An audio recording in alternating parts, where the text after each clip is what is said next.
नमस्कार, आप देख रहे हैं पॉलिटिकल आइडिया और मैं हूं प्रदीप कुमार।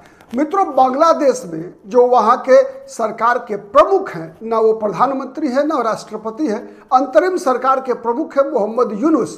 कहा जाता है कि वो बड़े अर्थशास्त्री हुआ करते थे। लेकिन तो शेख हसीना को जब वहां बांग्लादेश में अपदस्थ किया गया, आपको पता है किस परिस्थिति में अपदस्थ हुई शेख हसीना। वहां पर जो छात्र आंदोलन की शुरुआत हुई और उस छात्र आंदोलन को बांग्लादेश की सेना का समर्थन प्राप्त था। उसके बाद अपनी जान बचाने के लिए शेख हसीना को बांग्लादेश छोड़कर भागना पड़ा और बांग्लादेश छोड़कर भारत में आकर शेख हसीना ने शरण लिया। अब उसी मोहम्मद यूनुस को कहा जा रहा था कि जॉन बाइडेन का एजेंट है ये, मतलब अमेरिका के पुराने राष्ट्रपति। और अमेरिका के पुराने राष्ट्रपति बाइडेन ने मोहम्मद यूनुस को वहां का सरकार का प्रमुख इसलिए बनाया था कि शेख हसीना को बाइडेन नहीं देखना चाहते थे। शेख हसीना को क्यों नहीं देखना चाहते थे? इसलिए कि शेख हसीना का भारत के साथ संबंध बहुत ही मजबूत था और शेख हसीना लोकतंत्र में भरोसा करती थी। सवाल यह है कि लोकतंत्र में भरोसा तो शेख हसीना करती थी, तो शेख हसीना तो बांग्लादेश में अपवाद थे। अब तो बांग्लादेश भी अगर हम देखें तो बांग्लादेश भी पाकिस्तान के रास्ते पर है। पाकिस्तान के रास्ते का मतलब क्या?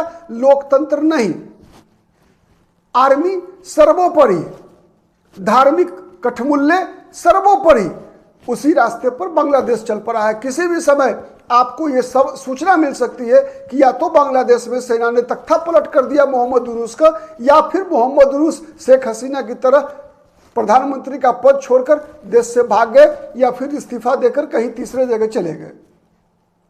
सवाल ये उठता है कि ऐसा हुआ क्यों और फिर इसकी आने वाले दिनों में क्या असर पड़ेगा। सबसे पहले इसके संदर्भ को समझिए कि ऐसा हुआ क्यों कि मोहम्मद यूनुस को आज एकाएक मोहम्मद यूनुस के सूत्र से खबर आ रही है। चूंकि मोहम्मद यूनुस से मिलने के लिए वहां जो छात्र आंदोलनकारियों के नेता थे नाहिद इस्लाम, वो गए मिलने के लिए, तो मोहम्मद यूनुस ने कहा कि भाई मुझे तो कोई समर्थन मिल नहीं रहा है किसी भी राजनीतिक दल के द्वारा।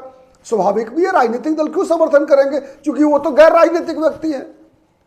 राजनीतिक व्यवस्था को तोड़कर ही तो मोहम्मद यूनुस को बैठाया गया था, तो फिर उनको राजनीतिक दल कैसे समर्थन दे सकते हैं? तो इसीलिए उन्होंने कहा मोहम्मद यूनुस ने कि ही फील्स आइसोलेटेड, मतलब वो अपने आप को अलग थलग महसूस कर रहे हैं। एक दूसरा मतलब राजनीतिक दलों का सहयोग नहीं उनके साथ है। दूसरा, सेना ने अल्टीमेटम दे दिया है।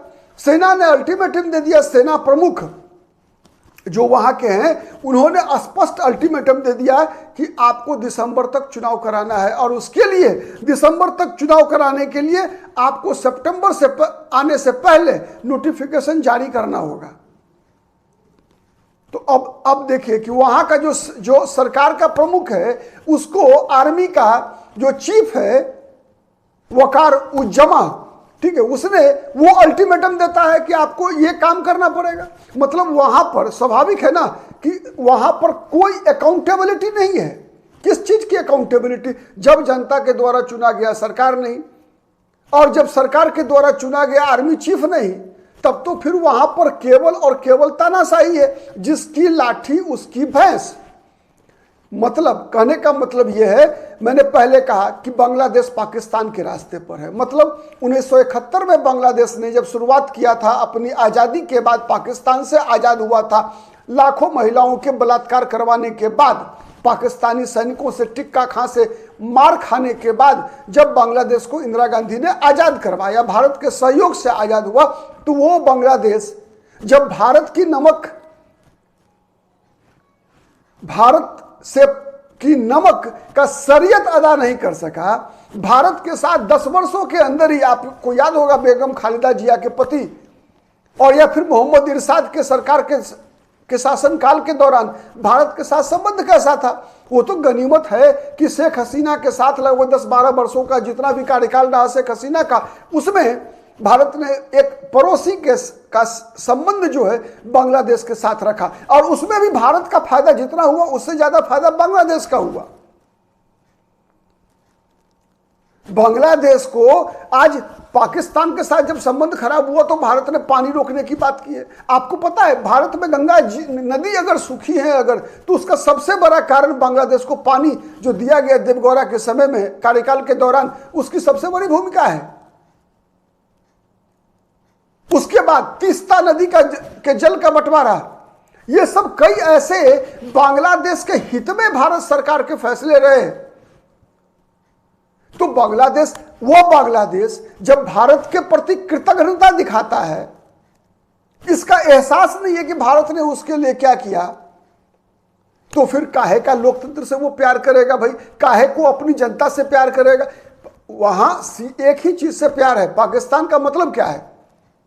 पाकिस्तान का जन्म जिस लिए हुआ था, किस लिए हुआ था पाकिस्तान का जन्म? उसी पाकिस्तान का ही तो अंग है।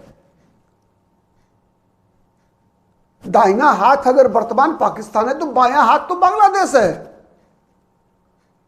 तो संस्कृति के रूप से, अरे थोड़ा बहुत तो लोकतंत्र इसलिए जिंदा है कि डीएनए भारत का है।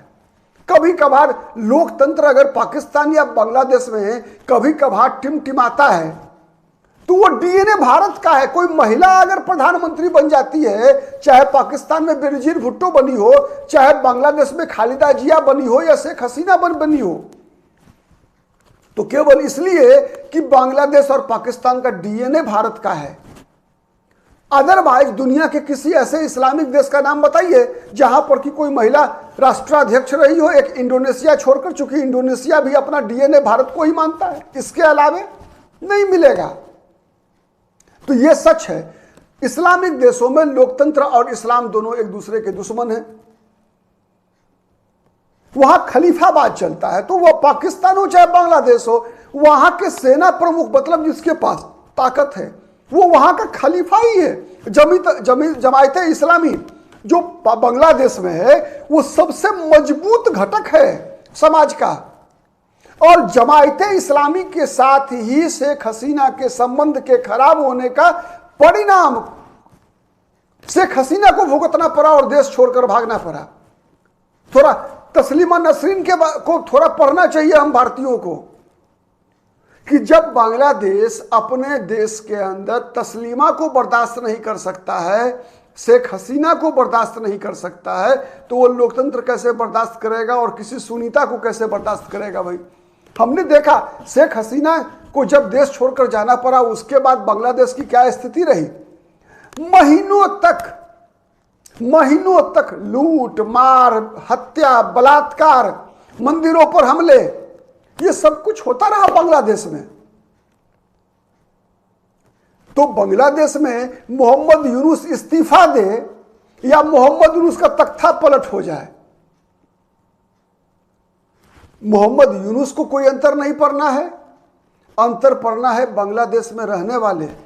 फिर एक बार मैं बता रहा हूं, संकट खड़ा होने वाला है। अगर अराजकता होगी बांग्लादेश में तो फिर बलि का बकरा वहां वही बनेगा जो मुर्शिदाबाद में बना, जो शेख हसीना के सरकार के अपदस्थ होने तख्ता पलट के बाद वहां पर जो हजारों महिलाओं को जो दृश्य भोगना पड़ा, वही दृश्य एक बार फिर दोबारा भोगना पड़ सकता है। इसलिए हमारी चिंता है। हमारी चिंता मोहम्मद यूनुस से नहीं है, वकारुज्जमा से नहीं है, और न वो छात्र नेता नाहिद इस्लाम से है। किसी से कोई मतलब नहीं है, क्योंकि वो मतलब रखने लायक नहीं है।